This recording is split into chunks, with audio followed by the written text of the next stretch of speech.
बहुत समय पहले की बात है। उत्तर भारत के एक विशाल और घने जंगल में हर प्रकार के जानवर रहते थे। हिरण, हाथी, बाघ, बंदर, भालू, लोमड़ी और सबसे शक्तिशाली प्राणी शेर। इस जंगल का नाम था सुंदरवन और यहाँ के राजा थे शेर सिंहराज। उनका डील डॉल इतना विशाल और गर्जना इतनी भयानक थी कि पूरा जंगल थर्राता था। सिंहराज एक न्यायप्रिय राजा थे, परंतु हाल के वर्षों में उनमें क्रोध और घमंड कुछ ज्यादा ही बढ़ गया था। उन्होंने जंगल में कुछ कड़े नियम बना दिए थे। कोई जानवर उनके आदेश के बिना शिकार नहीं कर सकता। पानी के झरनों पर समय तय कर दिया गया था और हर जानवर को महीने में एक बार कर, जैसे फल, शहद या शिकार का हिस्सा देना पड़ता था। इन्हीं नियमों के बीच एक चतुर और चालाक लोमड़ी चंद्रा भी उस जंगल में रहती थी। चंद्रा छोटी कद काठी की थी, पर उसकी बुद्धि और चालाकी का कोई जवाब नहीं था। वह अकेली रहती थी, पर उसके पास खबरों का भंडार होता था। वह जानती थी किस जानवर के पास क्या है, किसके मन में क्या है और जंगल में कौन किससे डरता है। चंद्रा को शेर के अत्याचार पसंद नहीं थे। वह अक्सर सोचती थी, क्या जंगल में कोई ऐसा दिन आएगा जब सभी जानवर एक साथ उठ खड़े होंगे और अपने लिए न्याय मांगेंगे। चंद्रा एक पेड़ की छांव में बैठी हुई सोच रही थी। शेर सिंहराज के नए आदेश से सभी जानवर परेशान थे। अब उन्होंने यह फरमान जारी किया था कि हर सप्ताह जंगल का कोई एक जानवर स्वयं को राजा के भोजन हेतु प्रस्तुत करेगा। जंगल भर में डर और आतंक फैल गया था। जानवर एक दूसरे की ओर डर से देखते, जैसे सोच रहे हों, अगली बारी मेरी तो नहीं। चंद्रा ने ठान लिया। अब बहुत हो गया। सिंहराज को कोई सबक सिखाना होगा, लेकिन सामने से लड़ना बेवकूफी होगी। हमें चतुराई से काम लेना होगा। उसने सबसे पहले अपने पुराने मित्र खरगोश गप्पू से मिलकर सलाह ली। गप्पू, चंद्रा ने फुसफुसाते हुए कहा, अगर हम सभी जानवरों को एकजुट करें तो क्या हम कुछ कर सकते हैं? गप्पू डरते हुए बोला, चंद्र बहन, सिंहराज बहुत ताकतवर है। अगर उसने सुन लिया तो हमारी खैर नहीं। चंद्रा बोली, लेकिन अगर हम डरते रहेंगे तो हमेशा दबे रहेंगे। हम उसके बिना भी जी सकते हैं, अगर हम मिल जाएं। गप्पू ने सिर हिलाया। ठीक है, मैं तुम्हारा साथ दूंगा, पर योजना क्या है? चंद्रा मुस्कुराई और बोली, प्लान है सिंहराज को उसके ही गर्व और गुस्से के जाल में फंसाना। अगली रात चंद्रा ने एक गुप्त मीटिंग बुलाई।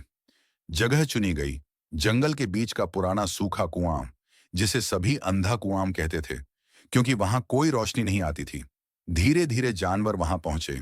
गप्पू खरगोश, भूरी भालू, चिंकी बंदर, रिंकू हिरण और कुछ छोटे छोटे पक्षी भी। सभी जानवर डरते डरते आए, लेकिन चंद्रा की बातों में विश्वास झलकता था।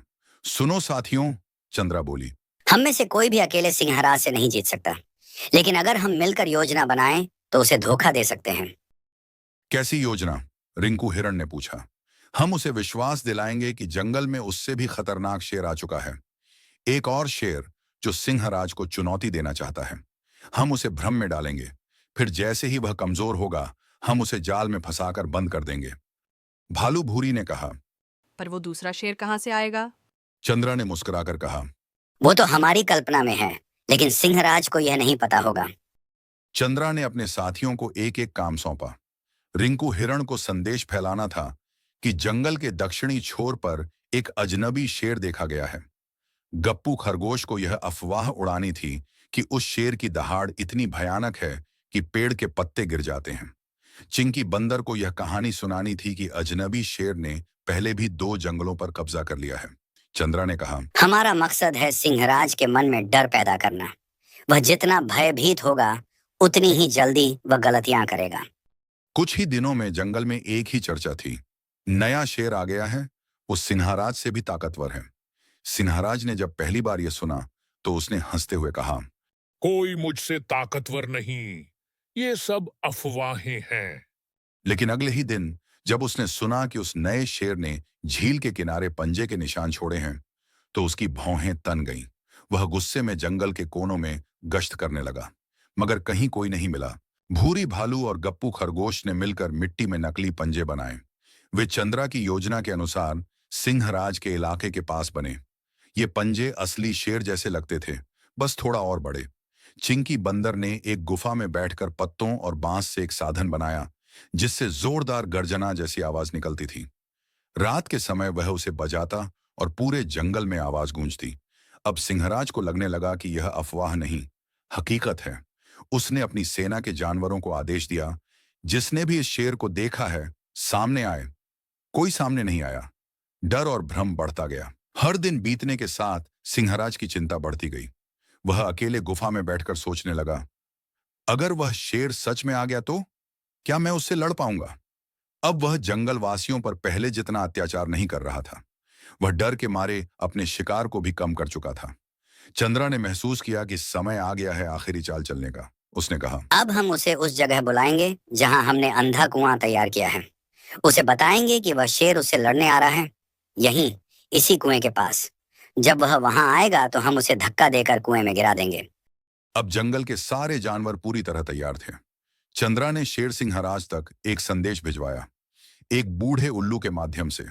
संदेश में लिखा था, सिंहराज, तुम्हारे शासन का अंत निकट है।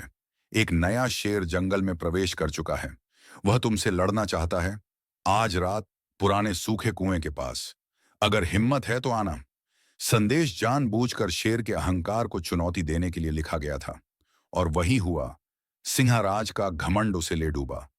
उसने दहाड़ते हुए कहा, कोई भी मुझसे लड़ाई की चुनौती नहीं दे सकता।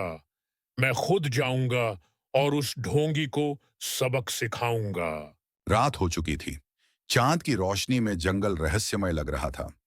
अंधे कुएं के पास चंद्रा, गप्पू, चिंकी और कुछ मजबूत जानवर छिपे हुए थे। उन्होंने चारों ओर झाड़ियों में लंबी रस्सियां बांध रखी थीं। अगर सिंहराज एक खास जगह पर कदम रखेगा तो वह सीधे कुएं में गिर जाएगा। थोड़ी देर में दूर से सिंहराज की भारी गर्जना सुनाई दी। वह गूंजती आवाज में दहाड़ा। कहाँ है वो नकली शेर? चिंकी बंदर ने झाड़ियों में छिपकर फिर से नकली गर्जना की। वह कुएं की ओर से आई। सिंहराज उस ओर बढ़ा। वह गुर्राता हुआ कुएं के बिल्कुल पास पहुंच गया। उसने कहा, बाहर आ। तभी चंद्रा एक पेड़ के ऊपर से बोली, ओ महान राजा, तुम्हारा शत्रु तो इस कुएं में छिपा है। झांक कर देख लो कितनी गहराई में है। सिंहराज ने अपनी लाल चमकती आंखों से कुएं में झांका, और उसी समय जानवरों ने रस्सी खींची, जमीन फिसली और धड़ाम! सिंहराज सीधा कुएं में गिर गया। जानवरों ने मिलकर जंगल की एक सभा बुलाई। सभी ने सर्वसम्मति से चंद्रा लोमड़ी को जंगल की नई नेता चुना। लेकिन चंद्रा ने कहा, मैं नेता नहीं बनूंगी। हम सब मिलकर इस जंगल को चलाएंगे, एक साथ मिलजुल कर। अब जंगल में कोई राजा नहीं था। वहां एक परिषद थी जिसमें हर जानवर की आवाज मायने रखती थी। पानी सबके लिए बराबर था। कोई जब चाहे शिकार कर सकता था, बिना जरूरत से ज्यादा लिए। और छोटे जानवरों को सुरक्षित जीवन मिल गया।